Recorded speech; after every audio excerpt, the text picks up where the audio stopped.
Egunon, zer, igerilekura? Bai, arratsaldean lanera joan behar dut eta aprobetxatu beharra dago, eguzkia egiten duenean. Eta zu, enkargutan? Goiz osoa daramat enkargutan, alde batetik bestera gelditu ere egin gabe. Etxo, hau ez da Gasteiz bezalakoa. Eta Gasteizen zenbat denbora behar izaten duzu ba. Non egiten dituzu enkargua Gasteizen? Nik supermerkatuan, eta hemen ez dagoenez, ordu erdi beharrean, 3 ordu behar izaten ditut enkarguak egiteko. Arrazoi duzu bai, hau ez da Gasteiz bezalakoa. Baina tira, hemen beharrezko denda eta zerbitzu guztiak dituzu. Ondo osatuta dago herria zerbitzu aldetik, Gasteizen bezala. Eta gainera, munduko denbora guztia zure esku duzu, Ez zaitez kexa hainbeste. Oporretan ez zaude ba? Atzo igerilekuan ateratako argazkiak errebelatu nahi nituen, eta argazki dendan esan didate ordu bete barru eginak izango dituztela. Orduan, bitartean, arategira eta fruta dendara joan naiz.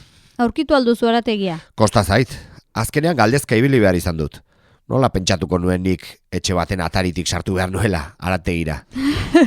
Tira, autoarentzat olioa ere behar genuen, eta hori ez dakit non salduko duten herri honetan. Hain da, txikia. Joan zaitez, mekanikariaren tailerrera.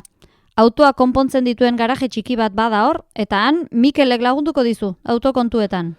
Postetxea ere baduzu ezta? Bai, baina ordutegi murriztu xamarra du.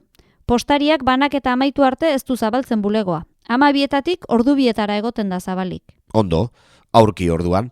Ea bidaltzen diedan postal pare bat etxekoei.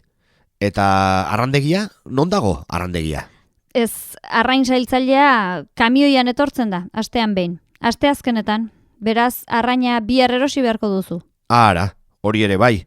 Arraina kamioi dendan? Bai, freskoa eta ona. Eta botika?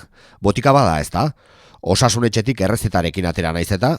Ez, hemen ez, baina oso hurbil dago. Alboko herrian duzu. Auto hartu behar duzu eta 2 kilometrora duzu. Segituan zaude bertan? Goazen trago bat hartzera, egarritu naiz eta. Ba, igerilekuko tabernan hartuko dugu orduan.